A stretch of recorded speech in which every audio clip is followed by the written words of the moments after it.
এই জন্য আমরা মিলাদুন্নবী সিরাতুন্নবী নিয়েও বলি, গত জুমায় আমি ঢাকায় বলেছি, এর আগের জুমাতেও বলেছি, আমরা বেদাতিও নই, আমরা ওহাবিও নই। কথা কন না? আমরা বেদাতিও নই, আমরা ওহাবিও নই, আমরা মিডিলে। মিলাদুন্নবী নিয়ে যারা বেদাত করে, ঢোল বাজায়, তবলা বাজায়, নাচানাচি করে, পুরুষ মহিলা এক জায়গায় নর্তন কুর্দন করে, আমাদের সাথে তাদের কোনো সম্পর্ক নেই। আবার যারা বলে মিলাদুন্নবী বলতে কিছু নাই, তাদের সাথেও আমাদের কোনো সম্পর্ক নাই। কারণ সহজ কথা একটাই, মিলাদ না থাকলে তুমি সিরাত পাও কোথায়? আমরা তো কোনোদিন বলি না, বলা সম্ভব না যে সিরাত নাই। সিরাত থাকবে না কেমনে? সিরাতও যার, মিলাদও। কথা কন না? সিরাতুন নবী নামে যদি একটা হেডিং কোথাও হয়, একটা লিফলেট যদি হয়, কোনো একটা ব্যানার যদি হয়, আমার শরীর কেঁপে উঠবে যে সিরাতুন নবী নিয়ে কোনো মন্তব্য করতে বাজে। কারণ সিরাতুন নবী তো আমার নবীরই সিরাত। কথা বলেন না? আমি মন্তব্য করতে যাই, আমার পরীক্ষা করতে হবে যে আমি কি মন্তব্য করতেছি। মিলাদ নিয়ে মন্তব্য করতেছি, মিলাদ তো আমার নবীর মিলাদ। সিরাত নিয়ে আমি মন্তব্য করতেছি, সিরাত তো আমার নবীর সিরাত। এটা তো আমার মসলকের না, এটা তো আমার দলের না, এটা তো আমার লিডারের না। তাহলে বাবারে, তোমরা যারা খুব বেশি বুঝো, বাজে মন্তব্য করো এটা নিয়ে সেটা নিয়ে, আমি বলবো ভাই খবরদার, খবরদার। এই মন্তব্যের কারণে এমন হয়ে যাবে, তোমার আমল কোনখান দিয়ে চিনিতে পানি দেওয়ার মতো মিশে যাবে, তুমি বুঝতেও পারবা না। ওয়ান্তুম লা তাশউরুন। কথা বলেন ঠিক কি না?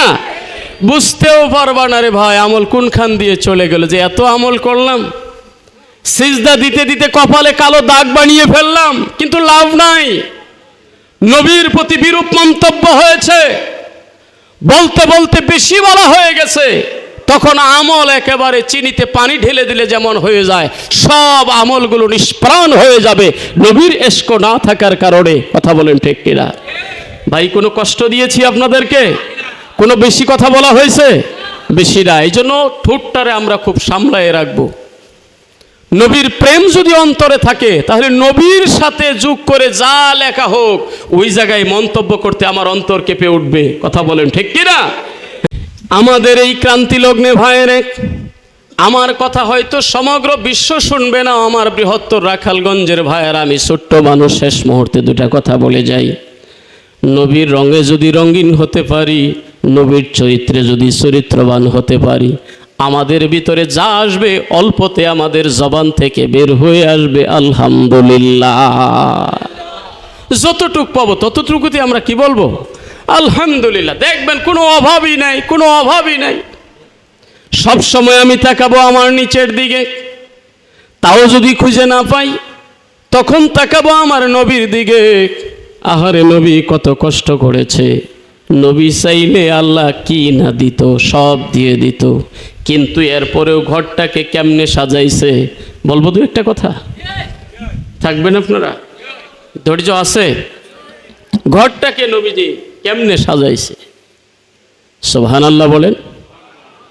ছোট্ট একটা ঘর, থাকার জন্য কি এত পরিমাণ জায়গা, যদি ভালোভাবে ঘুমাইতে যায় কেউ, আরেকজন সিজদা দেওয়ার জায়গা খুঁজে পাওয়া যায় না।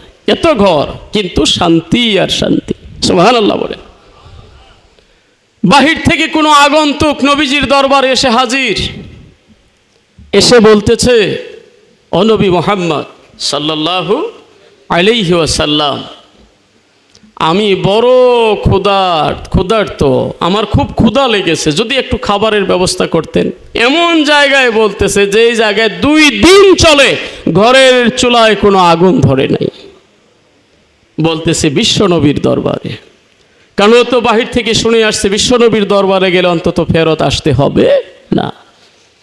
ওই আগন্তুক ক্ষুধার্ত ব্যক্তি, আমার ভাইয়ারা, নবীজিকে ভালোবাসেন, নবীজির সিরাতের কিতাবগুলো আপনি দেখেন, নবী আমার কেমন ছিলেন, আচরণ তার কেমন, ওই মুহূর্তেও নবীর জবান থেকে কোনো রুষ্টতা নাই।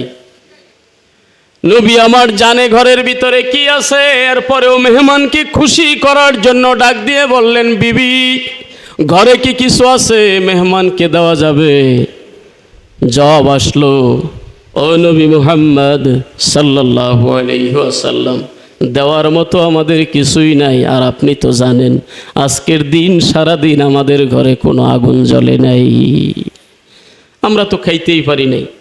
কিন্তু ঘরটা কি সুন্দর জবাব দিল, আমরাই তো খাই নাই, মেহমানকে কি খাওয়াবো? আর আমাদের ঘরে হইলে যদি আপনি এমন করতেন, ঝাড়ু একটা নিয়ে আসতো, বাজার করে দেও নাই, আবার রং করতে আসতো, কথা কই ঠিক না? ঘর তো আমরা সেইভাবে সাজাইতে পারি নাই। আমরা তো অনেক বেশি দিয়ে ফেলেছি, ওদেরকে লোভী বানিয়ে ফেলছি। বেশি দিতে দিতে এমন হয়ে গেছে, আপনি যখন প্রকৃতপক্ষে অভাবে পড়ে যান, টাকা পকেটে থাকে না, এরপরেও ঘরে বুঝতে চায় না, কথা বলেন ঠিক কি না? আপনি তো মিতব্যয়ী বানাইতে পারেন নাই, আপনি তো তার চোখটা নষ্ট করে ফেলেছেন, চোখে রঙিন কিছু দেখাইতে দেখাইতে নষ্ট করে ফেলেছেন।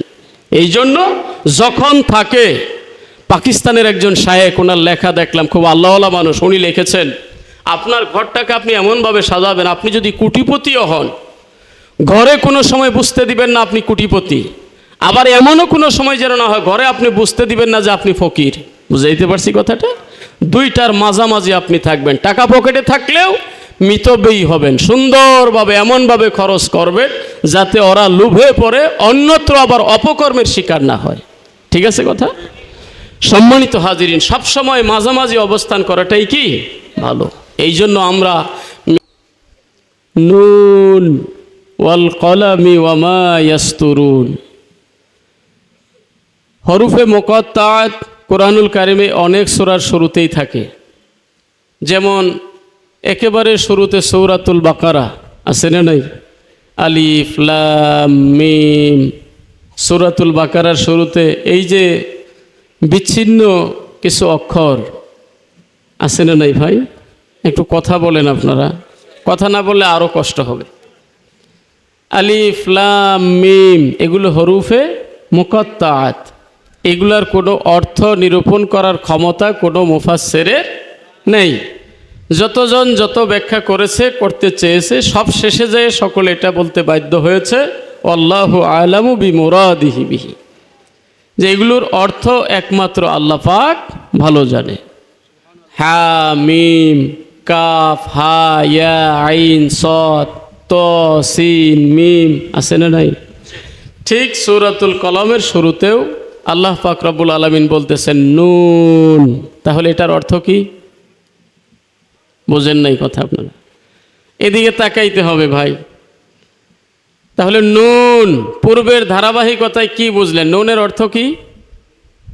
নাই, নুনের কোনো অর্থ নাই, আমাদের করার ক্ষমতা নাই। এটা কে জানে? একমাত্র আল্লাহ জানে। সম্মানিত হাজরিন, এই নুন বলে এরপর রব্বুল আলামিন বলতেছেন ওয়াল কলামি ওয়া মা ইয়াসতুরুন, এবং শপথ সেই কলমের আর কলম যা লিখেছে। সুবহানাল্লাহ বলেন। কলমের শপথ এবং কলম যা লিখে। এখন কলম বলতে কোন কলম? মুফাসসিরিনে কেরাম অনেক ব্যাখ্যা করেছেন। আমরা দুইটা দিক নিব। একটা হলো সাধারণভাবে যে কলম পৃথিবীতে লেখার জন্য ব্যবহার হয়।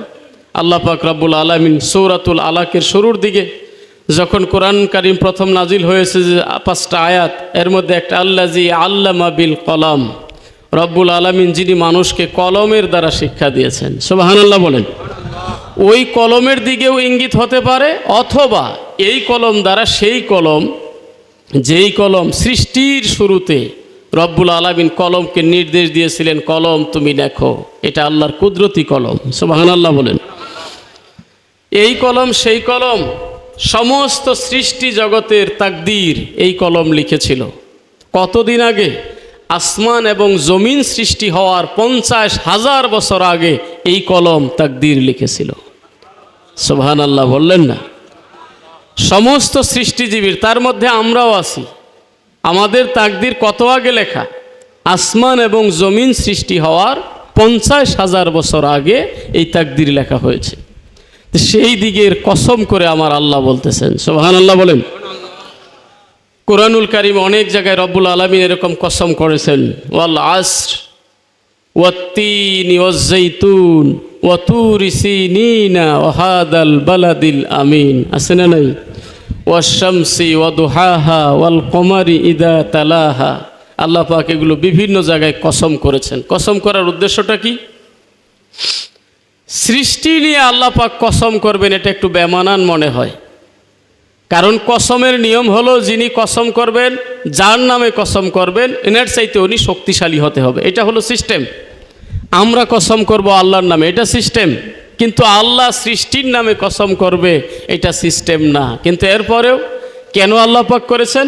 ওই সাবজেক্টটাকে, ওই বিষয়টাকে গুরুত্ব বোঝানোর জন্য, যে মানুষ পৃথিবীতে কিছু আছে কসম প্রিয় মানুষ, আছে না নাই? স্বাভাবিকভাবে আপনার সঙ্গে দেখা হয়েছে, একটা কথা বলছি, আপনি মানতে চাইতেছেন না, তখন যদি বলি একটু আল্লাহ বিল্লাহ করে, ভাই কসম করে বলছি, ভাই সত্যি সত্যি আসবো, সত্যি সত্যি এটা করবো, আছে না নাই? তবে বেশি কসমের প্রিয় হইয়েন না। যার কথার মধ্যে খুব কসম বেশি, তার কথায় মিথ্যাও বেশি। কথা বলেন, কথায় কথায় যে কসম করে, ওর কথার মধ্যে মিথ্যাও বেশি। কোরআন সুন্নাহর কথা না, এটা যুক্তির কথা বলে থাকে অনেকে, কিন্তু এটা একটা বাস্তবতা আছে। কিন্তু আমার আল্লাহ কি মিথ্যা বলে? একটু কথা বলেন, আমার আল্লাহর জবানিতে কোনো মিথ্যা আছে? রব্বুল আলামিন কসম করেছেন, আমরা যাতে বিষয়টাকে গুরুত্ব দেই। সেটা কি? নুন ওয়াল কলামি ওয়া মা ইয়াসতুরুন। শপথ সেই কলমের এবং যা সে লেখে।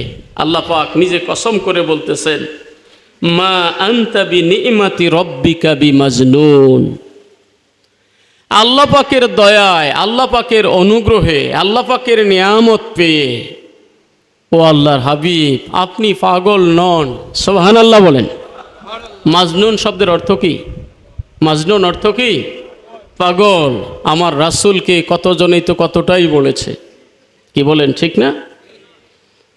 অথচ ওদের মধ্যে একজন ওলীদ ইবনে মুগীরা, সে বলতে বাধ্য হয়েছে, তোমরা আব্দুল্লাহর ছেলে মুহাম্মদ সাল্লাল্লাহু আলাইহি ওয়াসাল্লামকে কেউ পাগল বলো, কেউ উম্মাদ বলো, কেউ কবি বলো, কেউ গণক বলো, কেউ জাদুকর বলো, অথচ এগুলোর সঙ্গে ওনার কোনো কানেকশন নাই। কারণ কি? উনি তো আমাদের মাঝেই, দেখতে দেখতে আমাদের মাঝেই তো উনি বড় হইল। সুবহানাল্লাহ বলেন। আল্লাহ পাক কুরআনুল কারীমে এটা স্পষ্ট করেছেন। হাবিব, আপনি বলে দেন, আপনাকে দিয়ে যখন ওরা বাজে মন্তব্য করে, ফাকাদ লাবিস্তু ফীকুম, সুবহানাল্লাহ বলেন, আমি তো তোমাদের মাঝেই ছিলাম। কথা বলেন, ঠিক না? আমার নবীজিকে আল আমিন কারা বলেছিল? কাফিররা, যারা নবীকে মানে না তারাই বলেছিল। কেন? ওনার গুণে, ওনার চারিত্রিক মাধুর্যতায় অভিভূত হয়ে, আকর্ষিত হয়ে তারাই বলতে বাধ্য হয়েছিল যে আপনার জবানিতে কোনো মিথ্যা কথা নাই, আপনি কখনো মিথ্যা বলেন না। তো ওরা যখন এরকম প্রলেপ লাগাইতে শুরু করলো, কেউ বলে পাগল, কেউ বলে গণক, কেউ বলে জাদুকর, তখন ওলীদ ইবনে মুগীরার মতো মানুষ বলে ফেললো, এগুলো তোমরা লাগাইও না, লাগাইলেও কাজ হবে না। কারণ তোমরা যখন পাগল বলবা, মানুষ যখন তার কাছে যাবে, যাওয়ার পর এত সুন্দর বচন ভঙ্গিতে কথা ওনার শুনবে, এত নম্র কথা, এত ভদ্র কথা, এত সুশিক্ষিত কথা আমার নবীর জবান মোবারক থেকে, একটা অতিরিক্ত কথা আমার নবীর জবান মোবারক থেকে কখনো পৃথিবীতে উপহার দেন নাই। কথা বলেন, ঠিক কিনা? আমার নবীর জবান মোবারক থেকে সম্পূর্ণ শালীন কথাই বের হইতো, বানুয়াট কোনো কথা নাই, আজগুবি কোনো গল্প নাই, অতিরিক্ত কোনো কথা নাই। নবীজি এগুলো জীবনে কখনো পছন্দ করতেন না। সম্মানিত হাজিরিন, তাহলে সে বলে দিল, তোমরা এগুলো বললে কোনো লাভ নাই। শেষ পর্যন্ত অনেক বলা বলি করতে করতে আমরা একটা বিষয় তবুও বাদ দিব না, অন্তত পাগল নামে একটু চালিয়ে দেই। নাউজুবিল্লাহ বলেন। পাগল নামে বললে, চালাই দিলে সুবিধা হবে। বলতে কি কেন সুবিধা হবে? মানুষ তার ধারে কাছে যাবে না, পাগলের কাছে সাধারণত মানুষ যায় না।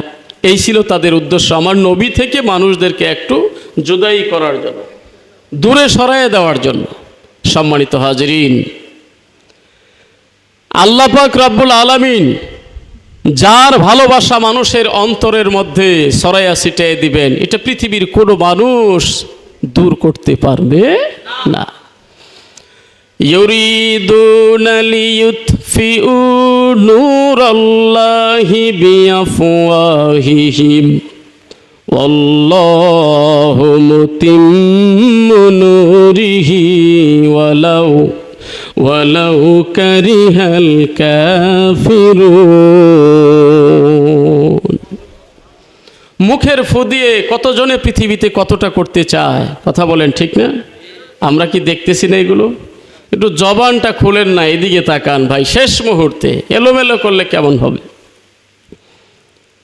কতজনই মুখের ফুৎকার দিয়ে কত কিছু করতে চেয়েছিল, কিন্তু যারা ফুৎকার দিয়েছে, কিছু করতে চেয়েছিল, তারাই পৃথিবীতে শেষ পর্যন্ত নাই।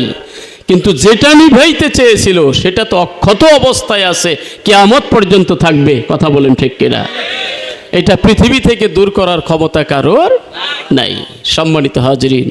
কারণ এটার পরিপূর্ণতা দানকারী, প্রজ্বলনকারী হলেন স্বয়ং আল্লাহ। সুবহানাল্লাহ বলেন। আল্লাহ পাকের ক্ষমতার মধ্যে কোনো লয় নাই, কোনো ক্ষয় নাই। যেমন ছিলেন মাবুদ তেমনই আছেন।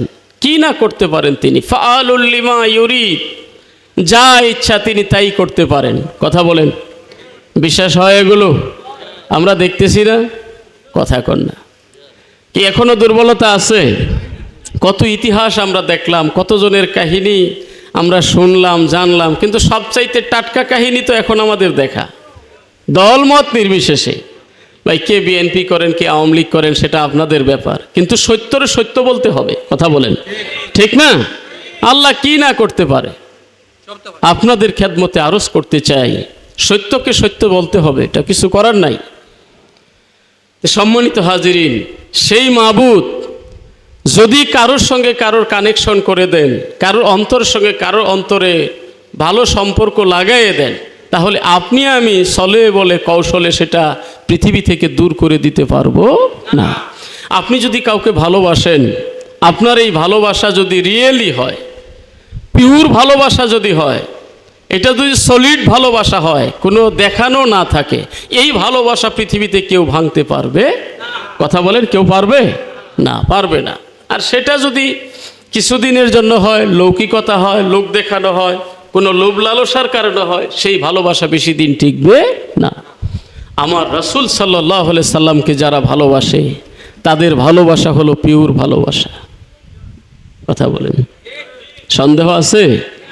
রাসূলকে যারা ভালোবাসে, তাদের ভালোবাসার মধ্যে ফাটল ধরানোর জন্য মরুভূমির উত্তপ্ত বালিতে তাদেরকে ফেলে দেওয়া হয়েছে, ঘোড়ার লেজের সাথে বেঁধে ঘোড়াকে চালানো হয়েছে, বুকের উপরে পাথর চাপা দেওয়া হয়েছে, খানাপিনা বন্ধ করে দেওয়া হয়েছে, কত রকমের অত্যাচারের স্টিম রুলার তাদের উপরে চালানো হয়েছে। এরপরেও তারা আব্দুল্লাহর ছেলে মুহাম্মদ সাল্লাল্লাহু আলাইহি ওয়াসাল্লামকে ভুলে নাই, কথা বলেন ঠিক কিনা? আল্লাহ পাক রব্বুল আলামিন এই যে মানুষ আমার নবীজিকে নিয়ে বাজে মন্তব্য করে, যারা অশালীন কথাবার্তা বলেছে, আল্লাহর হাবিব যাতে মনে কোনো কষ্ট না নেয়, আল্লাহ পাক বলতেছে আমা আনতা বিনিমাতি রব্বিকা বিমাজনুন। ও আমার হাবিব, আপনি টেনশন করবেন না, আপনার রবের অনুগ্রহে, আপনার রবের দয়ায় আপনি পাগল নন। সুবহানাল্লাহ বলেন। আল্লাহর দয়াটাকে বিশেষভাবে এখানে কেন উল্লেখ করা হয়েছে? মুফাসসিরিনে কেরাম লেখেন, আল্লাহর বিশেষ দয়া যার উপরে আছে সে কখনো পাগল হইতে পারে। সুবহানাল্লাহ বলেন। সাধারণভাবে দয়া তো আমাদের সবার উপরেই আছে না নাই? আল্লাহর দয়াটারা একটা সেকেন্ড পৃথিবীতে আমরা কেউ বাঁচতে পারবো? বিশেষ করে বিশেষ দয়া যার উপরে আছে সে তো কখনো পাগল হইতে পারে না। এখানেই ক্ষান্ত রাখেন নাই। এরপরে আল্লাহ রাব্বুল আলামিন আরো জানিয়ে দিলেন, ওয়া ইন্না লাকা লাআজরান গায়রা মামনুন। হাবিব, আপনি টেনশন করবেন না। এই যে তারা একটু খোঁচা দিল, কথা বলল, বাজে মন্তব্য করলো, এই জন্য আপনার জন্য আল্লাহ রাব্বুল আলামিনের পক্ষ থেকে এত পুরস্কার নির্ধারণ করা আছে। সুবহানাল্লাহ বলেন। ইন্না লাকা লাআজরান গায়রা মামনুন, যেটা আপনি গণনা করে শেষ করতে পারবেন না। অশেষ পুরস্কার আপনার জন্য নির্ধারিত আছে। সুবহানাল্লাহ বলেন। এ থেকে ভাই আমরা জীবনে একটা শিক্ষা নিব। সেটা কি? আপনাকে যদি কেউ বাজে মন্তব্য করে, আপনাকে যদি কেউ গালি দেয়, আপনাকে নিয়ে বাজে কোনো কথা বলে, যতদূর পারেন সবর করবেন, জবাব দিতে চেষ্টা করবেন না, চুপ থাকবেন। দেখবেন কি পরিমাণ পুরস্কার আপনি আল্লাহর পক্ষ থেকে পেয়ে যাবেন। পারবো আমরা এই গুণটা নিতে? কারণ এই গুণটা কার? রহমাতুল্লিল আলামিনের। সুবহানাল্লাহ বলেন। আমাকে সাবজেক্ট দেওয়া হয়েছে নবীজির চরিত্র, আখলাকে নববী। নবীজির চরিত্রের কথা আমি কি বলতে পারব? ছোট্ট মানুষ। আম্মা জান আয়েশা সিদ্দিকা রাদিয়াল্লাহু তাআলা আনহাকে জিজ্ঞাসা করা হয়েছিল যে নবীজির চরিত্র সম্পর্কে আপনি কিছু বলেন। একটা কথায় উনি জবাব দিয়েছিলেন, কানা খুলুকুহুল কোরআন। আমি কি বলবো নবীর চরিত্রের কথা, আখলাকের কথা? তার চরিত্র হলো গোটা কোরআনুল কারীম। আল্লাহু আকবার। গোটা কোরআনুল কারীম হলো আমার নবীর চরিত্র। আপনি বলবেন এই কথার ব্যাখ্যা কি? হ্যাঁ, কোরআনুল কারীম আমরা পেয়েছি। কোরআন আমাদের কাছে সুদীর্ঘ 23 বছরে অবতীর্ণ হয়েছে। কোরআন থেকে আপনি আমি কি নিতে পারি, কি বুঝবো, কি সাব্যস্ত করতে পারি? কোরআনের বাস্তব রূপ হলেন, কোরআনের বাস্তব ব্যাখ্যা হলেন রহমাতুল্লিল আলামিন। এই হলো আমার নবীর চরিত্র কোরআন। কোরআনকে বোঝার জন্যই হলেন নবী মুহাম্মদ সাল্লাল্লাহু আলাইহি ওয়াসাল্লাম। কোরআনুল কারীমে আল্লাহ বলেছেন, আকিমিস সালাতা লিদুলুকিশ শামসি ইলা গাসাকিল লাইল ওয়া কুরআনাল ফাজর ইন্না কুরআনাল ফাজরি কানা মাশহুদা। আছে না নাই? এই আয়াত দিয়ে সংক্ষেপ কথা 5 ওয়াক্ত নামাজ সাব্যস্ত হয়েছে। ঠিক কিনা ভাই? হুজুর পাশে বসা আছেন। কয় ওয়াক্ত নামাজ? একটু জবান খুলে বলেন না, নিজেরা গল্প করেন না ভাই। পিছনে কি কথা বলেন ভাই? 5 ওয়াক্ত নামাজ এই আয়াত দিয়ে সাব্যস্ত হয়েছে। আপনাদেরকে যদি আমি প্রশ্ন করি, ভাই বলেন তো, কেউ দেখি কোরআনুল কারীমের কোন আয়াত দিয়ে আপনি সাব্যস্ত করবেন ফজরের নামাজ 4 রাকাত? পারবেন কেউ? কথা বলেন। ফজরের নামাজ কয় রাকাত? 2 রাকাত সুন্নত, 2 রাকাত ফরজ। কোরআনুল কারীমের কোন আয়াতে আছে এটা? আছে? এই জন্য আমার নবী বলেছেন, এই পৃথিবীতে সমস্ত চরিত্রের পরিপূর্ণতা দানকারী হিসাবে আল্লাহ আমাকে প্রেরণ করেছে। একজন মানুষ পরিপূর্ণ চরিত্রবান হতে কি কি দরকার, কি কি প্রেসক্রিপশন দরকার, কি কি বাস্তব অভিজ্ঞতা দরকার, কি কি প্র্যাকটিক্যাল দরকার, সব কিছু আল্লাহ পাক আমার মধ্যে দিয়েছে। আমাকে কেউ যদি অনুসরণ করে, তার চরিত্রের মধ্যে আর কোনো কিছু অপরিপূর্ণ থাকবে না। সুবহানাল্লাহ। নবীকে কেউ যদি পরিপূর্ণ রূপে ফলো করে, তার জীবনে কোনো অভাব থাকবে না, দুনিয়াবিও না, উখরবিও না। চিল্লে বলেন ঠিক কিনা? নবীর মিলাদ শুনলাম, মিলাদের আলোচনা খুব ভালো লাগলো। সিরাতের আলোচনা শুনলাম, আহারে নবী জীবনে কত কষ্ট করেছে, যুদ্ধ করেছে। নবী আমার দান্দান মোবারক শহীদ করেছে। নবী আমার পৃথিবীতে পেটের মধ্যে পাথর বেঁধেছে। খুব আফসোস করলাম, কিন্তু চরিত্র থেকে একটা বিষয় আমার জীবনের মধ্যে আমি সেটিং করলাম না। এই শোনার কোনো মূল্য নাই। কথা কিছু নিতে হবে ভাই। আজকের এই বৃহত্তর রাখালগঞ্জবাসীর উদ্যোগে আয়োজিত এই ঐতিহাসিক মিলাদুন নবী সাল্লাল্লাহু আলাইহি সাল্লাম মাহফিল থেকে আমরা প্রতিজ্ঞা করব, মাথা থেকে পা পর্যন্ত আমার শরীরটা সাজাবো আমার নবীর রঙে। রাজি আছি? কার রঙে? কার রঙে? নবীর রঙে। নবীর রঙে সাজলেই আল্লাহর রঙে সাজা হবে। নবীর রঙে সাজলেই আল্লাহর রঙে সাজা হবে। আল্লাহর রং কোনটা এটা আমরা ডাইরেক্ট জানি না। নবীর রঙে সাজলেই আল্লাহর রঙে সাজা হবে, আমার আল্লাহ খুশি হবে। কথা দিয়ে বলেন ঠিক কিনা? সম্মানিত হাজিরিন, এই জন্য আল্লাহ পাক রব্বুল আলামিন বাস্তব নমুনা হিসাবে, মডেল হিসাবে আমাদের মাঝে প্রেরণ করেছেন রহমাতুল্লিল আলামিনকে। সুবহানাল্লাহ বলেন। সম্মানিত হাজিরিন, 5 ওয়াক্ত নামাজ, ফজর তো গেল, যদি জোহর খুঁজি, আসর খুঁজি, মাগরিব খুঁজি, ঈশা খুঁজি, কোন নামাজ নফল, কোনটা সুন্নত, কোনটা ওয়াজিব, কোনটা ফরজ, গোটা কোরআনুল কারিম খুঁজলে আমি পাবো না। এই যে ডিফারেন্সটা, তারতম্যটা, সিস্টেমটা, এটা শিক্ষা দিয়েছেন নবী মুহাম্মদ সাল্লাল্লাহু আলাইহি ওয়াসাল্লাম। এই জন্য আমার নবীর চরিত্র যে এত সার্টিফাই করা, এত মডিফাই করা, এত উত্তম চরিত্র, কেন এই গুণগুলো, কেন এই লকবগুলো আমার আল্লাহ লাগাই দিলেন? কারণ আছে না নাই? কারণ হলো যার চরিত্রের মধ্যে কোনো ঝামেলা নাই, যিনি পরিপূর্ণ একজন মানুষ, তার থেকে আমার আদর্শ গ্রহণ করতে কোনো সমস্যা নাই। আপনি দেখেন আপনার মহল্লার ইমাম সাহেব, ভাই প্লিজ ডানে বামে তাকাবেন না, অল্প একটু সময়। আপনার মহল্লার ইমাম সাহেব আপনার জানা মতে যদি কোনো ঝামেলার মধ্যে থাকে, চারিত্রিক কোনো সমস্যা থাকে, দেখবেন কালকে আপনি আন্দোলন শুরু করে দিবেন। কথা কোন? আগামীকাল আপনি আন্দোলন শুরু করে দেন, এই হুজুরের পিছনে ইক্তেদা করব না, হুজুরের মেয়ের সমস্যা, হুজুরের ছেলের সমস্যা, হুজুরের বউ বাজারে মার্কেট করে। কথা কোন? আছে না নাই? তাৎক্ষণিকভাবে আপনি প্রতিক্রিয়া শুরু করে দিবেন, জানাই হুজুরের পিছনে আমরা নাই। আল্লাহ পাক রব্বুল আলামিন নিজে যার চরিত্রটাকে বললেন, ওয়া ইন্নাকা লাআলা খুলুকিন আযীম, হাবিব আপনি হলেন সুমহান চরিত্রের অধিকারী। সুবহানাল্লাহ বলেন। কে বলতেছেন? কথাটা কি মিথ্যা? মিথ্যা। আমার নবীও বললেন, আমি তো তোমাদের মধ্য থেকেই বড় হলাম, তোমাদের গৃহেই তো আমার জন্ম। কথা বলেন।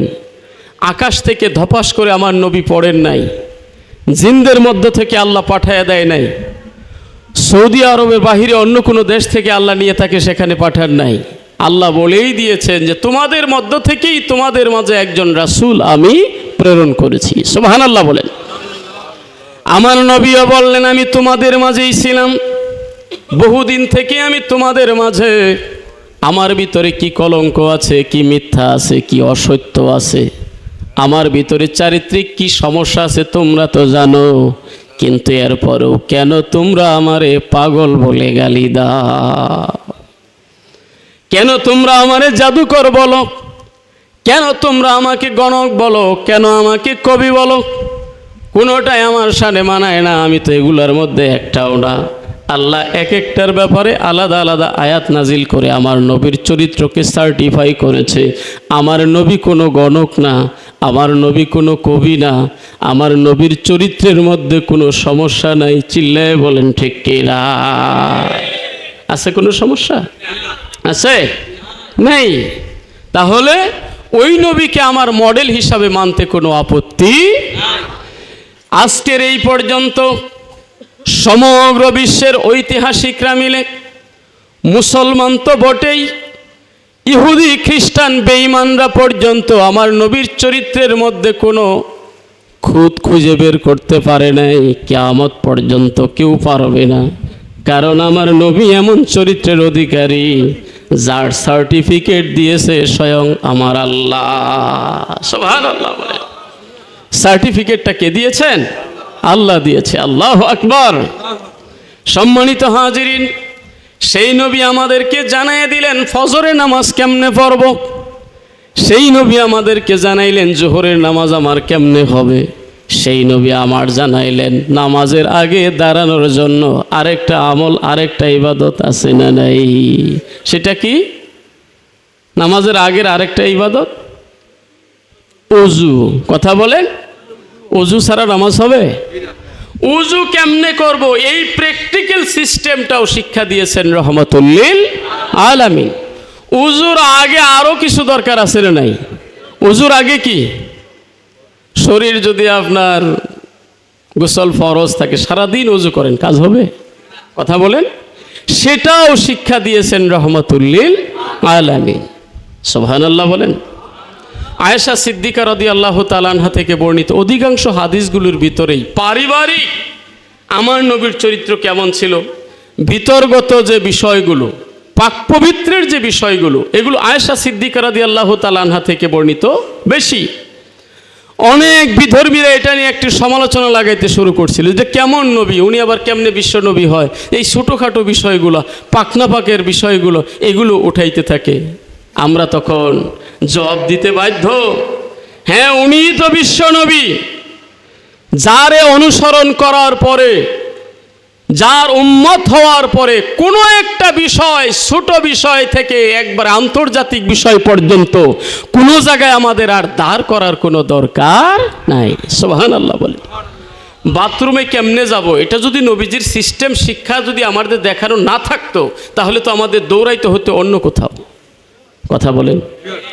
ইসলাম যে কমপ্লিট কোড অফ লাইফ, ইসলাম যে পরিপূর্ণ জীবন ব্যবস্থা, এটা তো তখন আমরা বলতে পারতাম না।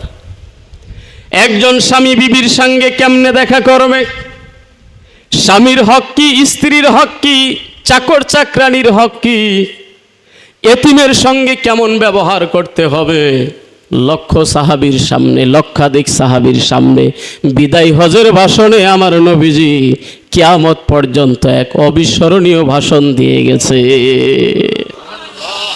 নবী আমার বলেছে, আজকের এই দিন তোমাদের কাছে যেমন পবিত্র, আজকের এই মাস যেমন পবিত্র, এই জায়গা যেমন পবিত্র, এক মুসলমান আর এক মুসলমানের হক রক্ত তার কাছে তেমন পবিত্র।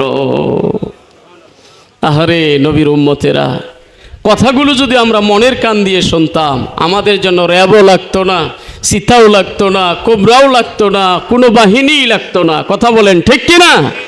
এই দল বলেন আর সেই দল বলেন, আহারে সম্পদ, আহারে সম্পদ, চুরি করতে করতে করতে করতে দেশে জায়গা হয় না, বিদেশে। কথা কোন? একজন পুলিশ কর্মকর্তার স্ত্রীর নামে আমেরিকাতে পাওয়া যায় 1500 কোটি টাকা। ওর 14 গোষ্ঠী পুলিশের চাকরি করলে 1500 কোটি টাকা কোনোদিন হবে না। কথা কন না আপনারা? কথা বলেন। সত্য সত্য বলতে হবে, কে বেজার হবে, কে খুশি হবে, সবাই না। আবার কিছু তো ভালো আছে। ঢাকাতে আমি জুমার নামাজ পড়াই, যেই মসজিদে যাত্রাবাড়ি শনি রাখরা, ওখানে আল্লাহর মেহেরবানি আমার পিছনে বেশ কতজন পুলিশ কর্মকর্তার নামাজ আদায় করে। ওনাদের কথাবার্তা চালচলন যতটুক দেখি আলহামদুলিল্লাহ ভালো। সেই সময়েও তারা ভালো, কোনো ঝামেলায় পড়ে না, এখনও ভালো, আলহামদুলিল্লাহ বলেন। ভালো তো কিছু আছেই, ভালো না থাকলে দুনিয়া থাকবে না। কথা কর না? কিন্তু ওই বাটপারগুলোর কথা বলতেছি, যারা মানুষকে শাসন করার নামে, মানুষকে চাপ দেওয়ার নামে, আইন প্রয়োগের নামে কোটি কোটি কোটি কোটি টাকার মালিক হয়েছে, বাড়ির কোনো অন্ত নাই। সাবেক একজন ভূমিমন্ত্রী, নাম নাই বললাম, পত্রিকাতে দেখলাম, একটা না দুইটা না, তাও বাংলাদেশ ভারতে না, সেই নিউ ইয়র্কে, দুবাইয়ে, সিঙ্গাপুরে, মালয়েশিয়ার মতো জায়গায় 500 বাড়ি বানাইছে। সুবহানাল্লাহ কইলেন নাকি? কি কইছেন? 500 বাড়ি বানাইছে, 500 বাড়ি। এই বাড়িগুলো বানাইতে মোটামুটি 8000 কোটি টাকা লাগছে। তাহলে আমার দেশের রাজনীতি আছে ভাই? কথা কোন? কেন এত জীবন মরণ যুদ্ধ করে এটা হতেই হবে আমাকে? কি এই দল কি সেই দল? কেন জীবন মরণ এই যুদ্ধগুলো হবে? আমাকে হতেই হবে। হ্যাঁ, হতে হলেই তো, হইতে পারলেই তো হাজার হাজার কোটি টাকার মালিক হওয়া যায়। কথা বলেন ঠিক না? আমার দেশের এই নেতাগুলো যদি মোটামুটিভাবে আমার নবীর জীবনটা একটু একটু একটু যদি ফলো করতো, হ্যাঁ, তোমার মোটামুটি চলতে যা লাগে নেও, তুমি ব্যবহার করো, কেউ ফেরেশতা না। কথা কন ঠিক না? মোটামুটি চলার জন্য যা লাগে, তোর বাপের চলতে যা লাগে নে, তোর ছেলের চলতে যা লাগে নে, কিন্তু এই যে 500 বাড়ি বানাইতে হবে, ওর জীবনে বাড়িগুলো ঘুরে তো শেষও করতে পারবে না। কথা কন না? একদিন করে যদি একটা বাড়িতে থাকতে হয়, বছর লইল 365 দিনে বছর, বাড়ি বানাইছে 500, মনে কয়েক বছর পরে সিরিয়াল পড়বে এক বাড়িতে যাওয়ার। এগুলো কি নেশায় পড়ে গেছে? কথা বলেন ঠিক না? নেশা। নাইলে সুস্থ ব্রেন দিয়ে যদি একটু চিন্তা করলো, যা 500 না 100 বাড়ি বানাই, আর 400 বাড়ির টাকা আমার গরিব দেশ বাংলাদেশ, অভাবী মানুষগুলোর কাছে আমরা ছড়ায় ছিটায় দিয়ে দেই, তাহলে বাংলাদেশে জাকাত দেওয়ার, জাকাত খাওয়ার মানুষ খুঁজে পাওয়া যাইতো না। কথা বলেন ঠিক কিনা? আমার নবী রঙে যদি রঙিন হতে পারতাম। আমার নবীর কি ছিল? আমরাও ছোটোখাটো একজন হুজুর, আমাদের বাড়িতে কত কিছু, বাথরুম লাগে, গোসলখানা লাগে, বেডরুম লাগে, আবার গেস্ট রুম লাগে, কত কিছু লাগে। কিন্তু আমার নবীর জীবন দেখেন, আবার নবীর জীবন কি আলাদা কোনো গেস্ট রুম নাই, আলাদা কোনো বাথরুম নাই, আলাদা কিছুই নাই। একই জায়গায় শোয়া, একই জায়গায় খাওয়া, একই জায়গায় থাকা, একই জায়গায় ইবাদত। নবী আমার তাহাজ্জুদের নামাজে যদি দাঁড়াইয়া যাইতেন, গভীর রাতে আম্মাজান আয়েশা সিদ্দিকা রাদিয়াল্লাহু তাআলা আনহা বলেছেন, ঘুমের চাপের কারণে মাঝে মাঝে পা যদি আমি সোজা করতাম তাহলে নবীর সিজদা দেওয়ার জায়গা থাকতো না। বিশাল অট্টালিকা ছিল, কি বলেন ঠিক না? হ্যাঁ, সেই যুগ আর এই যুগ, যুগের চাহিদায় আপনি কিছু করেন, থাকার মতো একটা বাড়ি করেন, চলার মতো একটা গাড়ি নেন, কিন্তু তার মানে কি এইটা 500 বাড়ি বানাইতে হবে? কথা বলেন ভাই, এটা কি? এটা নেশা, নেশার মতো কাজ করছে। একজনের নামে নাকি শুধু, আরও তো যা আছেই, শুধু ব্যাংক জালিয়াতি না ব্যাংক ঋণ যা নিচে জীবনে আর ফেরত দেয় নেই 36,500 কোটি টাকা। কি কর? এগুলো নেশা না? জীবনে এগুলো উপভোগ করতে পারবে? উপভোগ করতে মানুষের কতটুক লাগে? একজন মানুষ বেঁচে থাকতে দৈনিক কয় কেজি চাউল লাগে খাইতে? কতটা জামা কাপড় জীবনে গায়ে দিতে পারবে? কি লাগে জীবনে? এগুলো নেশায় ধরেছে। আমাদের এই ক্রান্তি লগ্নে ভাইয়েরে, আমার কথা হয়তো সমগ্র বিশ্ব শুনবে না, আমার বৃহত্তর রাখালগঞ্জের ভাইয়েরা, আমি ছোট্ট মানুষ, শেষ মুহূর্তে দুটা কথা বলে যাই। নবীর রঙে যদি রঙিন হতে পারি, নবীর চরিত্রে যদি চরিত্রবান হতে পারি, আমাদের ভিতরে যা আসবে অল্পতে আমাদের জবান থেকে বের হয়ে আসবে আলহামদুলিল্লাহ। যতটুক পাবো ততটুকুতে আমরা কি বলবো? আলহামদুলিল্লাহ। দেখবেন কোনো অভাবই নাই, কোনো অভাবই নাই। সব সময় আমি তাকাবো আমার নিচের দিকে, তাও যদি খুঁজে না পাই তখন তাকাবো আমার নবীর দিকে। আহারে নবী কত কষ্ট করেছে, নবী চাইলে আল্লাহ কি না দিত, সব দিয়ে দিত, কিন্তু এরপরেও ঘরটাকে কেমনে সাজাইছে। বলবো দু একটা কথা, থাকবেন আপনারা? ধৈর্য আছে? ঘরটাকে নবীজি কেমনে সাজাইছে, সুবহানাল্লাহ বলেন। ছোট্ট একটা ঘর, থাকার জন্য কি এত পরিমাণ জায়গা, যদি ভালোভাবে ঘুমাইতে যায় কেউ, আরেকজন সিজদা দেওয়ার জায়গা খুঁজে পাওয়া যায় না। এত ঘর, কিন্তু শান্তি আর শান্তি, সুবহানাল্লাহ বলেন।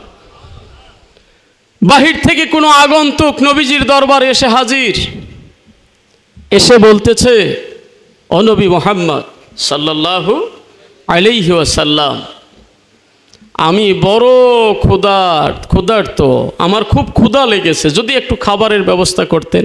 এমন জায়গায় বলতেছে যেই জায়গায় 2 দিন চলে ঘরের চুলায় কোনো আগুন ধরে নাই।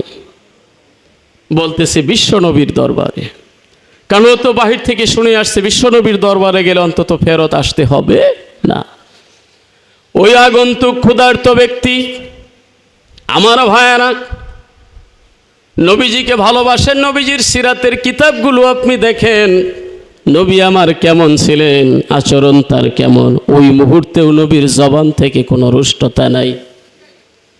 নবী আমার জানে ঘরের ভিতরে কি আছে, এরপরেও মেহমানকে খুশি করার জন্য ডাক দিয়ে বললেন, বিবি ঘরে কি কিছু আছে মেহমানকে দেওয়া যাবে?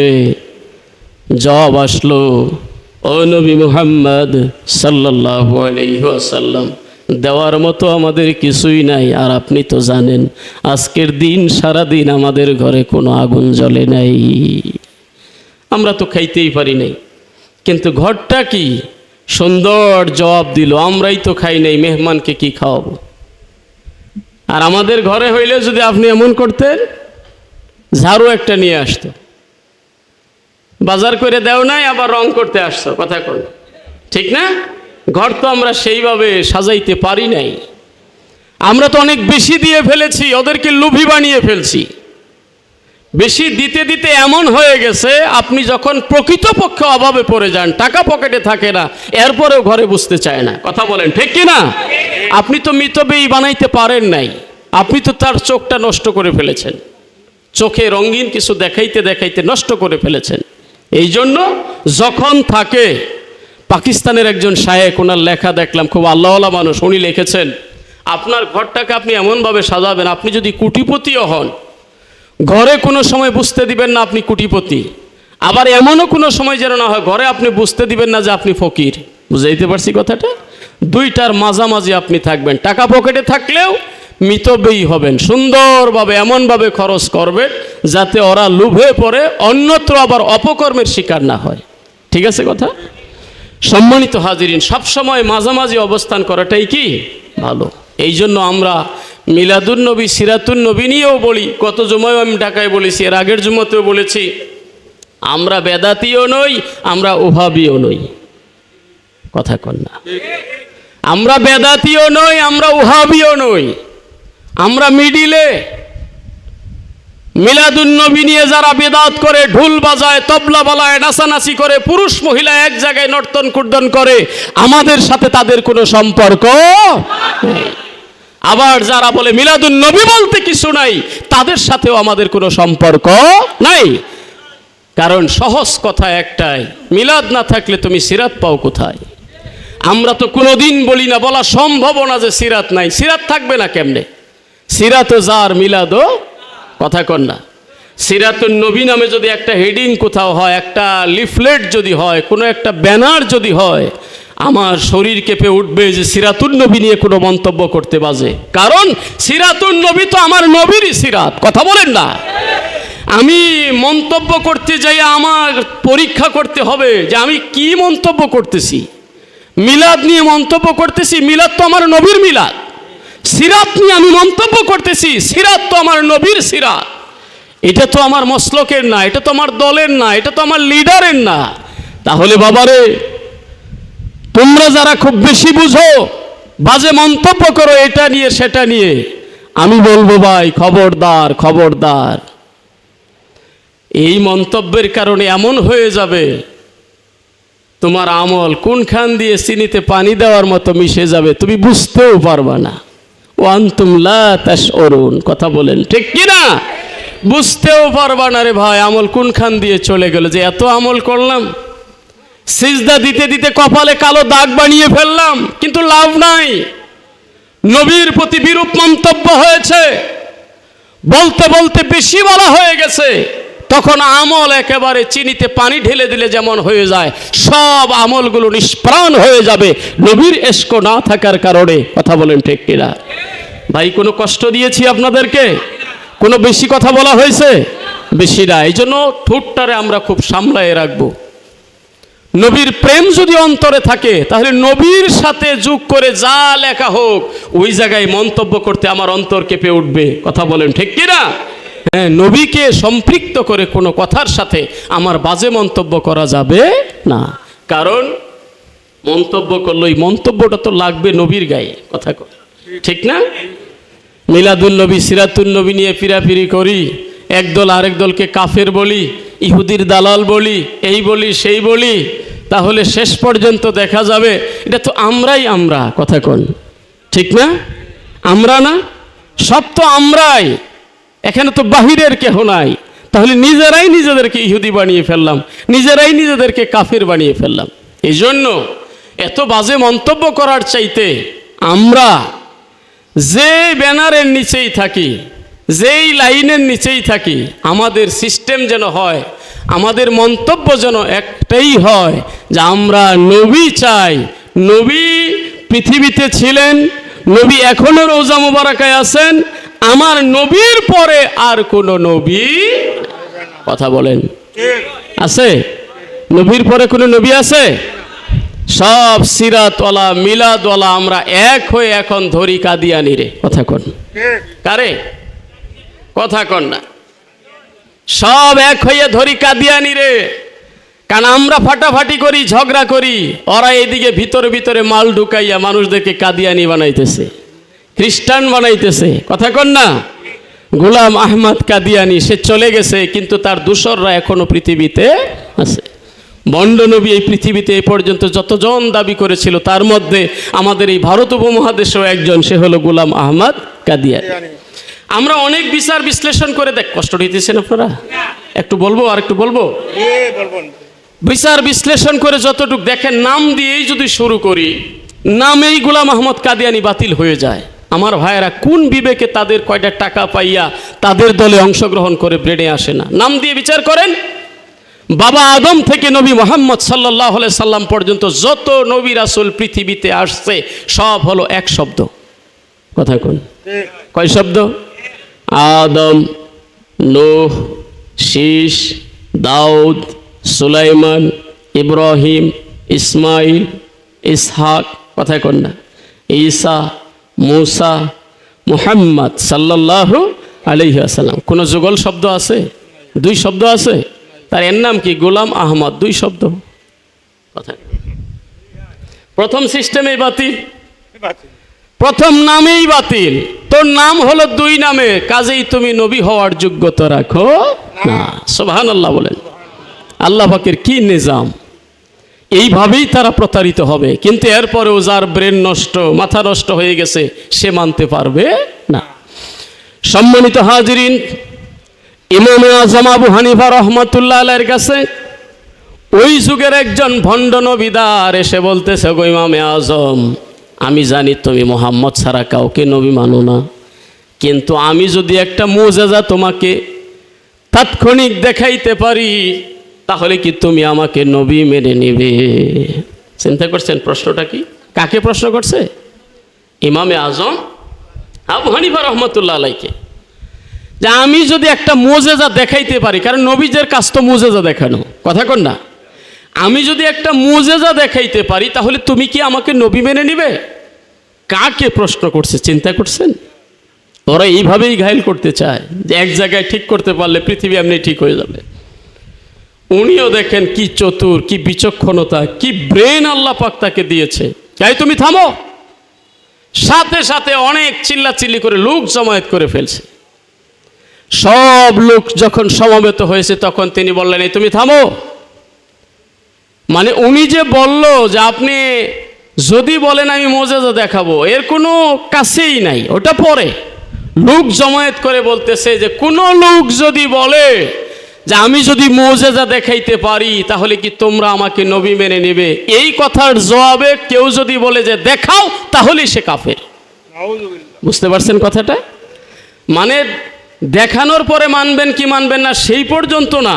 কেউ যদি এখানে এসে বলে আমি যদি মুজিজা দেখাইতে পারি, তোমরা কি আমাকে নবী মানবে, এই জবাবে কেউ যদি বলে যে হ্যাঁ আপনি মুজিজা দেখান, তাহলেই সে কাফের, ঈমান থাকবে না। পাবলিক বলল, হুজুর এটা কেমন? প্রশ্ন করা মাত্রই ঈমান চলে যাবে? হ্যাঁ চলে যাবে। ও দেখাইতে পারলো কি পারলো না সেটা তো অনেক দূরের কথা। করে এক নাম্বার কারণ হলো আল্লাহ কি বলছে কোরআনে, মা কানা মুহাম্মাদুন আবা আহাদিম মির রিজালিকুম ওয়ালাকির রাসূলুল্লাহ ওয়া খাতামান নবিয়্যিন। আল্লাহু আকবার। এটা লাইভ গ্যারান্টি দিয়ে দেওয়া হয়েছে কোরআনুল কারিমে। বিন্দুমাত্র যদি কারোর ভিতরে কোনো সন্দেহ জাগে, হ্যাঁ নবী আসলেও আসতে পারে, ঈমান শেষ। কোরআনকে সে অস্বীকার করলো, কথা বলেন ঠিক কিনা? কোরআনের একটা লাইন অস্বীকার করা যাবে? তাহলে কোরআন যেখানে সার্টিফাই দিয়েছে নবীর পরে আর কোনো নবী নাই। আমার নবী বলেছে লাউ কানা বাদি নাবিয়্যান লাকানা ওমর, আমার পরে পৃথিবীতে কেউ যদি নবী হইতো সে হইতো ওমর। জুড়ে বলেন সুবহানাল্লাহ। তাহলে উমরকেই যখন নবুয়তি দেওয়া হয় নাই, তাহলে পৃথিবীতে আর কেউ নবী হবে? তাহলে কেউ যদি বলে যে আমি মুজিজা দেখাইতেছে, আপনি কি দেখতে চাবেন? আরে দেখাইতে পারবে কি পারবে এটা তো পরের কথা। দেখতেই চাওয়া যাবে না, দেখলেই ঈমান শেষ। দেখতে চাইলেই, আর ও মুজিজা দেখাবে কেমনে? মুজিজা তো আল্লাহ নবীদেরকে দেয়, কথা কোন ঠিক না? বিভিন্ন প্রশ্নের জবাবে আল্লাহ রাব্বুল আলামিনের হাবিবের নবুয়তটাকে শক্তিশালী করার জন্য মানুষের সামনে আল্লাহ মুজিজা প্রকাশ করে দিয়েছেন, কথা কোন ঠিক কিনা? যে কথাটা বলতেছিলাম, সম্মানিত হাজিরিন, নবী আমার বিবির কাছে যায় জিজ্ঞেস করলেন, বিবি ঘরে কি খাবার আছে? মনে আছে কথাটা না ভুলে গেছেন? নবী কিন্তু জানে মেহমানকে খুশি করার জন্য, সিস্টেম শিক্ষা দেওয়ার জন্য, ও উম্মতে মুহাম্মদী নবীর চরিত্র থেকে চরিত্রবান হও। আল্লাহর মেহেরবানি, ওই যুগের তুলনায় এই যুগে আমরা অনেক ভালো আছি, কথা কন না? এমন কোন ঘর আছে যে অন্তত 2-4 কেজি চাউল ঘরে থাকে না? কথা বলেন। সিলেটে কি এমন অভাবী মানুষ আছে? হ্যাঁ, অনেক বন্যা বিপর্যয় অমুক তমুক গেছে আপনাদের উপর দিয়ে, কিন্তু ভাই মেনে নিতে হবে আল্লাহ যা করে ভালোর জন্যই মানেন কথাটা আপনারা। জলোচ্ছ্বাস হোক, ঘূর্ণিঝড় হোক, টর্নেডো হোক, বন্যা হোক, বাড়িতে আগুন লেগে পোড়া যাক, এটা যদি মানব সৃষ্ট না হয়, আল্লাহর পক্ষ থেকে হয়, নির্দ্বিধায় প্রত্যেকটা ইমানদারকে মেনে নিতে হবে আল্লাহ যা করে ভালোর জন্যই করে। কথা কন, এটা নিয়ে অনেক ব্যাখ্যা ছিল, সময় নাই, কিন্তু সংক্ষেপে মেনে নেবেন আল্লাহ যা করে ভালোর জন্যই। কথা কন, সেই যুগের তুলনায় আমরা কত ভালো আছি, নবীর জীবন থেকে কি শিক্ষা নেব? কোন ভিক্ষুক যদি আমার দ্বারস্থ হয়, এসে বলে বাবা কিছু দেন, 2 টাকা হলেও তার হাতে দিয়ে দিব, ফেরত দিব না। কোনো মসজিদের কাজে যদি কোনো মানুষ আমার শরণাপন্ন হয়, 2 টাকা হলেও তারে দিব, ফেরত দিব না। কারণ এই দেওয়ার হাত, এই দান করার সুযোগ কতটুক পৃথিবীতে আমি পাবো, 1 সেকেন্ডের গ্যারান্টি আছে কিনা, আজকের এই দেওয়াটাই আমার জীবনের শেষ দেওয়া হয় কিনা, এটা আল্লাহ ছাড়া আর কারোর জানা নাই। শেষ মুহূর্তে আমার নিঃশ্বাসটা যখন চলে যাবে, ওটা যদি আল ইয়াদুল উলিয়াই হয়, দেওয়ার হাতটাই যদি হয়, তাহলে আমার চাইতে শ্রেষ্ঠ হাত আল্লাহর কেউ হতে পারলো না। কথা বলেন ঠিক কিনা? আল ইয়াদুল উলিয়া খায়রুম মিন ইয়াদিস সুফলা, নিজের হাতের নিচের হাতের চাইতে উপরের হাতের দাম আল্লাহর কাছে বেশি। সুবহানাল্লাহ বলেন। ওই ব্যক্তি মুসাফির এসে বলল হুজুর খাবার চাই। এক বিবির কাছে না পেয়ে নবী অন্য বিবির ঘরে গেলেন। বিবি কোনো ব্যবস্থা করা যায়, একটু খাবারের ব্যবস্থা, একই জবাব আসলো নাই, খাবার নাই। কয়েকজন বিবির ঘরে গেলেন। আপনারা জানেন আমার নবীজির বিবি ছিলেন, আমাদের মা ছিলেন 11 জন। কতজন? কতজন? ভাই এই মাহফিলগুলো হওয়া লাভ না ক্ষতি? একবারে নির্দ্বিধায় দলমত নির্বিশেষে বলবেন ভাই কোনো ক্ষতি নাই, কোনো ক্ষতি নাই। ওই মুফতি গিয়াসউদ্দিন চৌধুরী হুজুরের ছেলে কথাগুলো বলে গেছেন, সেদিকে যাব না, সময়ও কম। কিন্তু একটা কথা মেনে নেবেন ভাই, মাহফিলগুলোতে কোনো ক্ষতি নাই, শুধু বরকত আর বরকত, বরকত আর বরকত। শাহ ওয়ালিউল্লাহ মুহাদ্দিস দেহলভী রহমাতুল্লাহ আলাইহি বলেছেন, একবার মিলাদুন নবীর মাহফিলে আমি মক্কাতুল মুকাররমায় ছিলাম। আমার নবীর বেলাদতের জায়গায়, যেই জায়গায় নবীজি জন্মগ্রহণ করেছে, সুবহানাল্লাহ বলেন, ওই জায়গায় কিছু লোক আমার নবীজিকে নিয়ে আলোচনা করতেছিল। মানে নবীর আলোচনার মধ্যে শুধু খায়ের আর বারাকা ছাড়া আর কিচ্ছু নাই, কিচ্ছু নাই। নবীর জীবন আলোচনা যেখানে শুধু অফুরন্ত বরকত। কথা কোন ঠিক কিনা? এই সিলেটবাসীর উপরে আল্লাহর অফুরন্ত রহমত শেষ হবে না। সিলেটের মানুষের ভিতরে নবীর প্রেম বেশি। কথা বলেন ঠিক কিনা? অলির প্রেম বেশি। তাসকিরাতুল আউলিয়ায়ে তানজিলুর রহমা, আল্লাহর অলিদের আলোচনা যেখানে হয় সেখানেই যদি আল্লাহর রহমত আসে, আর আল্লাহর নবীদের আলোচনা যেখানে হয় সেখানে নফল ইবাদতের সওয়াব হয়। কথা কোন ঠিক কিনা? শাহ ওয়ালিউল্লাহ মুহাদ্দিস দেহলভী রহমাতুল্লাহ আলাইহি বলতেছেন, একবার মিলাদুন নবীর মাহফিলে আমি মক্কা শরীফে ছিলাম। আমি তাকিয়ে তাকিয়ে দেখতেছি ওই আলোচনার মাহফিল থেকে বিশাল একটা নূরের ফোকাস আকাশের দিকে চলে যাইতেছে। এটা কিন্তু সব চোখে আবার সম্ভব না। কি বলেন? ওনাদের চোখ আমাদের চোখ একটু ভিন্নতা আছে। হুসাইন আহমদ মাদানী রহমাতুল্লাহ আলাইহি, উনি কি ফুলতলি মসলকের কোনো হুজুর? শর্ষিনার, জৈনপুরীর? উনি হুসাইন আহমদ মাদানী দেওবন্দের একজন শাইখুল হাদিস। ছাত্রদেরকে মদিনাতুল মুনাওয়ারায় বসে নবীজির রওজা মোবারকার কাছে দর্শ দিতেছিলেন। এক পর্যায়ে নন, সুবহানাল্লাহ বলেন। সম্মানিত হাজরিন, এই আলোচনাগুলো বছরের যে কোনো সময় করা যাইতো। কথা কন ঠিক না? আরে ভাই ওসিলা ছাড়া পৃথিবীতে কিছু হয় না। কথা কন না? যে কোনো জিনিসের একটা মৌসুমও তো থাকে। যে যাই আমাদেরকে যাই গালিগালাজ করুক যে রবিউল আউয়াল মাস ছাড়া কি আর সময় না? হ্যাঁ ভাই, রবিউল আউয়াল মাস ছাড়া যে সারা বছর তোমরা আলোচনা করতেছো সেটাও তো আমরা দেখতেছি। কথা কন না? রবিউল আউয়াল মাসে যদি ভালোই না লাগে, রবিউল সানি মাসে একটা সাইনবোর্ড বড় করে দিয়ে করো, অসুবিধা কি? কথা কন না? তাও তো পাওয়া যায় না। জমাদিউল আউয়াল মাসে করো, রজবে করো, রমজানে করো, অসুবিধা কি? আমরা না হয় রবিউল আউয়ালেই করলাম। কথা কন? সহজ জবাব যেটা, বাড়াবাড়ি করতে চাই না, ঝগড়া বিবাদ করতে চাই না। এক কথায় আমরা বুঝি নবীর মিলাদ, নবীর সিরাত এগুলো আলোচনা হইলে লাভ আছে, কোনো লস? কথা কোন? কোনো লস নেই।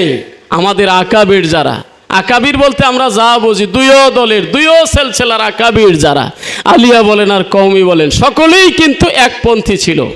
কথা বলেন, কিন্তু ঝামেলা করতেছি ইদানিং আমরা। আল্লাহ পাক রব্বুল আলামিন সকলের মধ্যে একটা সমঝোতা দান করুক, সকলে বলি আমিন। নবীর চরিত্র আমরা সকলকে জানাইতে চাই, নবীর চরিত্রে আমরা চরিত্রবান হতে চাই, তাহলে আমাদের দেমাগ, তাকাব্বুর, রিয়া, হিংসা যা আছে সব চলে যাবে, সবাই আমরা এক প্ল্যাটফর্মে আসতে পারবো। কথা কোন ঠিক কিনা? কিন্তু বড় দুঃখ লাগে, বড় দুঃখ লাগে আমাদের এই ক্রান্তি লগ্নে যেই মুহূর্তে আমাদের পায়ের তলায় মাটি নাই, আমাদের দেশটার হালচাল কোন দিকে যাবে আমরা কিছু বুঝতেছি না। কথা বলেন ঠিক কিনা? কার হাতে গেলে দেশটা ভালো চলবে, যেই মুহূর্তে আমরা দোদুল্যমান কিছু সিদ্ধান্ত নিতে পারতেছি না। দোয়া করা ছাড়া কোনো উপায় নেই। আল্লাহ এমন একজন কাণ্ডারি আমাদের দেশের জন্য আপনি নির্বাচন করে দেন, নির্বাচিত করে দেন, যাদের দিয়ে আমরা কোরআন সুন্নাহ নিয়ে অন্তত বেঁচে থাকতে পারি। কথা বলেন ঠিক না? যেই মুহূর্তে এই বর্তমান সরকারের প্রধান এসে একটা ঘোষণা দিয়ে দিল ডক্টর ইউনূস সাহেব যে বাংলাদেশে ওয়াজ মাহফিলের জন্য আর কোনো অনুমতি লাগবে না। বড় দুঃখের বিষয়, 2 দিন আগে, নাম বলি না, কারোর নামই বলি না, আমার শেরপুরে জেলা, আমার শেরপুর, ঢাকা হইল আমার খেদমত, এই শেরপুর জেলায় ওখানে লেখা ছিল ব্যানারটায় মিলাদুন নবী ও তাফসিরুল কোরআন মাহফিল। এখানে কি খারাপটা ছিল? কথা বলেন। মিলাদুন নবীও লেখছে, সাথে লাগাইছে তাফসিরুল কোরআন মাহফিল। আমাদের মতো কিছু লেবাসদারি হুজুররা 2 থেকে 250 লোক একত্রিত হয়ে ওসি সাহেবের কাছে যায় বলল, ওই জায়গায় ঝামেলা আছে, মারামারি হবে, খুন খারাপি হবে, তাড়াতাড়ি আপনি বন্ধ করে দেন, নাইলে রক্ত ঠেকাইতে পারবেন না। মাহফিলটা বন্ধ করে দেওয়া হলো। মাহফিলের আগের রাত্রে হাজার হাজার টাকা বেটার খরচ, কত মানুষের মনে ব্যথা। আমি বলবো ভাই, কত যাত্রা গান, কত ড্যান্স, কত নাটক, সিনেমা, রঙিন টেলিভিশন, দোকানে দোকানে ডেক সেট বাজতেছে। এরকম যদি সব জায়গায় তোমরা আন্দোলন করতাম, মনটারে মানায় নিতে পারতাম। আর মিলাদুন নবীর নামটা থাকার কারণে থানা পর্যন্ত যাইয়া তোমাদের বন্ধ করতে হইল। এই মুখ আল্লাহর দরবারে দেখাবা কেমনে? এই মুখ আল্লাহর দরবারে আল্লাহর রাসূলের সামনে দেখাবা কেমনে? মিলাদুন নবী নামটা লেখাতে কি জঘন্য কাজটা সেখানে হয়েছিল। মিলাদুন নবীও লেখছে, তাফসিরুল কোরআনও লেখছে, কত চমৎকার লেখা, নবীর জীবন। আচ্ছা, এখানে যে মিলাদুন নবী নাম, সন্ধ্যা থেকে শুধু মিলাদ মিলাদ মিলাদ এগুলাই বলা হয়েছে। কথা কোন? কত বিষয়ে কতজন কত সাবজেক্টের উপরে কথা বললো, একটা শিরোনাম। কথা বলেন ঠিক না? শিরোনামটার ওসিলায় আপনারা বসলেন, কত কথা শুনলেন, আমরা গুনাহগাররা 2-4টা কথা বলতে পারলাম, আপনাদেরকে শোনাইতে পারলাম। আল্লাহর দরবারে তো একটু জবাব দিতে পারবো। আল্লাহ, এই গরমের মধ্যে ঘন্টার পর ঘন্টা গাড়িতে বসে কষ্ট করে এসে তোমার নবীর কিছু সিরাত থেকে, মিলাদ থেকে কিছু কথা শোনাইলাম, কিছু উপকার হইলে তো হইতেও পারে। কথা বলেন ভাই, হইতে পারে না? 10টা কথা শুনলে একটা আমার আমলে আসতেও পারে, ঠিক না ভাই? এই জন্য কওমি বুঝি না, আলিয়া বুঝি না, আমার মসলক বুঝি না, মসলকের বাহিরা বুঝি না। ভাইরে, আপনি হিংসা করার সময়, বিদ্বেষ করার সময়, আন্দোলন করার সময় একটা চিন্তা করবেন, যেই বিষয়টা নিয়ে আন্দোলন করতেছি এটা কি কোনো আন্দোলনের বিষয়? এটা কি কোনো আমি সরকার হটাইলাম? এটা কি কোনো তাগুত হটাইলাম? এটা কি কোনো বিধর্মীর কাজ আমি বন্ধ করলাম? খুব সচেতনতার সাথে আমরা কাজ করব। আল্লাহ আমাদেরকে সঠিক বুঝদান করুক, সকলে বলি আমিন। জোরে বলি আমিন। আমরা কাদা সুরাসুরি বন্ধ করে সকলে এক হয়ে এইটুক কাজ যদি আমরা ধৈর্য ধারণ করতে না পারি, একজন আরেকজনকে মানতে না পারি, তাহলে দেশের ক্ষমতা যদি আরো আমি পেয়ে যাই, তখন অবস্থা কি হবে? সকালবেলার সূর্যই তো বলে দেয় দিনটা কেমন যাবে। কথা বলেন। আপনি এই 10 জন একত্র হইতে পারলেই একটা সাইনবোর্ডের কারণে একটা ওয়াজ মাহফিল বন্ধ করে দিলেন, আর আপনি যদি ক্ষমতা পান তখন তো আমার বাড়ি ভিটাও ভেঙে দিবেন, ঠিক না? তা হয়তো আপনি আমার ভয় দেখাইতেছেন। এই জন্য সাবধান, সবার দরকার আছে। কি ভাই বেশি বলছি? এটা বোঝার জন্য আমরা এক হয়ে থাকি, টুপিওয়ালারা সব এক হয়ে যায়, ছোটোখাটো মতানৈক্যগুলো বুকের ভিতরে নেই, তাহলে দেখা যাবে ওই যখন ধরবে কে ফুলতলি, কে শর্ষিনা, কে ফুরফুরা, কে জামাত, কে তাবলিগ, তখন কিন্তু বেছে ধরবে না। কথা কোন ঠিক না? তখন টুপি দেখলেই মারবে। এই জন্য অন্তর্দ্বন্দ্বগুলো আমরা চাপা দিয়ে আমরা এক থাকি। মিলাদের ব্যানার হোক আর সিরাতের ব্যানার হোক, আমরা এক থাকতে চাই। কথা বলেন, রাজি আছি আমরা? অন্তত আজকের এই মাহফিল থেকে আমরা প্রতিজ্ঞা করব, সিরাতুন নবী ওয়ালাদেরকে দেখলেও আমরা গালি দিব না, আর তোমরাও ভাই মিলাদুন নবী দেখলেই কপারের চামড়াটাকে ঘুষ করো না। কথা বলেন, ঠিক না? মিলাদও যেই নবীর, সিরাতও সেই নবীর। নবীর চরিত্রটাই হলো কোরআনুল কারীম। কোরআন আমাদেরকে শালীনতা হতে শিক্ষা দিয়েছে। কি বলেন? কোরআন আমাদেরকে ধৈর্য ধারণ করতে শিক্ষা দিয়েছে। একটা ইহুদির লাশ নবীর সামনে দিয়ে নিয়ে যায়, নবী সম্মান দিয়েছে। জীবিত ইহুদিও না, মৃত ইহুদি। আর আমরা কি হইলাম রে ভাই? মসলকের বাহিরে হইলে একটু সম্মান দিতে চাই না, সালাম দিতে চাই না। এটা যেন আমাদের না হয়। আল্লাহ আমাদেরকে সঠিক বুঝদান করুক। সকলে বলি আমিন, জোরে বলি আমিন। ওয়া আখির দাওয়ানা আনিল হামদুলিল্লাহি রাব্বিল আলামিন।